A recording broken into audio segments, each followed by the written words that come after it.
Krishnam Vande Jagat Guru. I pray to the Guru of the Universe.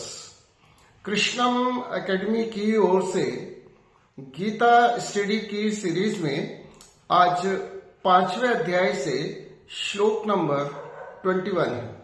श्लोक है, बाह्य स्पर्शेषु असक्त आत्मा विन्दति आत्मनि यत सुखम स ब्रह्म योग युक्त आत्मा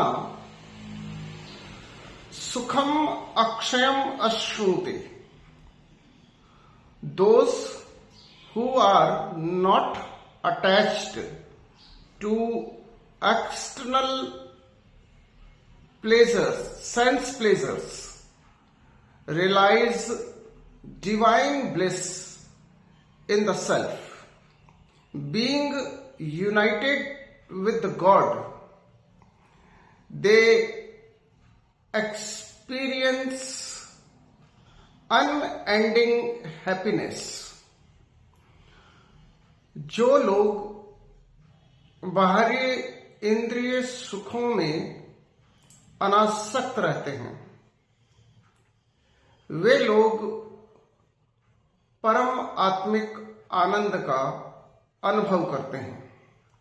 योग द्वारा परमात्मा के साथ एकनिष्ठ होने के कारण वे असीम सुख को प्राप्त करते हैं। इस श्लोक में अर्जुन को और अर्जुन के माध्यम से हम सबको भगवान समझा रहे हैं कि इंद्रिय सुख वास्तविक सुख नहीं है। अनएंडिंग हैप्पीनेस नहीं है। अनएंडिंग हैप्पीनेस, वास्तविक परम आनंद की प्राप्ति इंद्रिय सुखों से, बाहरी सुखों से अनासक्त होने पर और परमात्मा के साथ एकनिष्ठ होने पर ही प्राप्त होता है। हम इस बात को ठीक से समझें कि हम इंद्रिय सुखों की लालसा में भटक जाते हैं और पूरे जीवन हम अपनी इंद्रियों को सुख पहुंचाने का प्रयास करते रहते हैं। हमें लगता है कि इंद्रिय सुख ही वास्तविक सुख है, और इस श्लोक में भगवान हमको यही समझा रहे हैं कि इंद्रिय सुख एक धोखा है और इंद्रियों से प्राप्त सुख असंतृप्त होता है, अनसैचुरेटेड।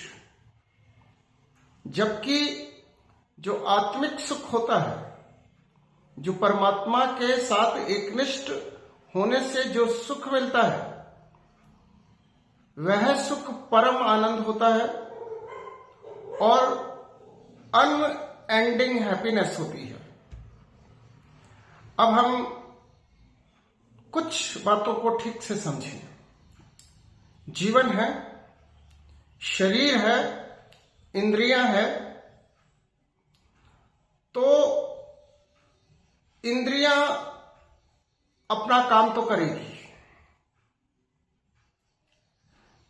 परंतु यहां पर एक बहुत महत्वपूर्ण शब्द है, अनासक्त। इंद्रियां काम करेगी, परंतु इंद्रिय सुख में हमारी आसक्ति नहीं होनी चाहिए, अटैचमेंट नहीं होना चाहिए। अनासक्त भाव से तो जीवन जीना ही है। अनासक्त भाव से इंद्रियां अपना कार्य करेगी और ये मानव जीवन चलेगा ही। लेकिन हमें अनासक्त होकर के इंद्रियों को काम में लेना है। हमारी इंद्रिय सुख में आसक्ति नहीं होनी चाहिए। इंद्रिय सुख के प्रति हमारा मोह नहीं होना चाहिए। सीधे सीधे कहूं तो हमारा मोह केवल और केवल मोहन से होना चाहिए। और यदि हम परमात्मा में एकनिष्ठ होकर, परमात्मा में आसक्त होकर अपना जीवन जिएंगे तो निश्चित रूप से हमें अपने जीवन में अनएंडिंग हैप्पीनेस मिलेगी। हम इस बात को समझें कि हम अपनी स्थिति मृग की भांति ना बनाएं। मृग के साथ क्या होता है, कस्तूरी मृग के साथ क्या होता है कि कस्तूरी बसे तन माही और मृग ढूंढे वन माही। हमारा परम सुख, हमारा परम आनंद परमात्मा के साथ एकनिष्ठ होने में है और हमारे अंदर है। External sense pleasures are not real pleasures. बाहरी इंद्रिय सुख वास्तविक सुख नहीं है, परंतु जैसे ही हम अनासक्त भाव से परमात्मा में आसक्त होकर, परमात्मा के साथ एकनिष्ठ होकर जीवन जीते हैं, हमें सुखम अक्षयम अश्नुते, ऐसा सुख प्राप्त होगा जो अक्षय होगा। अनएंडिंग हैप्पीनेस हमें मिलेगी। इसलिए हमें अपना मन पूर्णतः परमात्मा पर केंद्रित कर देना चाहिए। हमारे हृदय में केवल और केवल परमेश्वर रहे। हमारे मन में केवल और केवल परमेश्वर रहे और हमारा मन सदैव मोहन को समर्पित रहे। परंतु यदि हमारा मन भौतिकता की ओर रहेगा और भौतिक सुखों की ओर रहेगा, तो जो भौतिक सुख हम इंद्रियों से प्राप्त करते हैं वह सुख असंतृप्त होता है, अनसैचुरेटेड होता है और अंत में हमें निराशा ही देगा, दुख ही देगा, सजा ही देगा। इंद्रियों से प्राप्त मजा हमेशा हमें सजा की ओर ले जाता है, जबकि आत्मिक आनंद परमात्मा के साथ एकनिष्ठ होने के बाद जो हमें सुख मिलता है वह सुख अक्षय होता है। सुखम अक्षयम अश्नुते। इस श्लोक में परमात्मा ने बिल्कुल स्पष्ट कहा है, आप यदि भौतिक सुखों की ओर जाएंगे तो वे सुख छलावा है, लेकिन यदि आप आध्यात्मिक सुख की ओर जाएंगे, परमात्मा के साथ खुद को मर्ज करके, सेल्फ सुप्रीम के साथ मर्ज होकर, परमात्मा के साथ एकनिष्ठ होकर यदि हम जीवन जिएंगे तो निश्चित रूप से हमें परम आनंद की प्राप्ति होगी।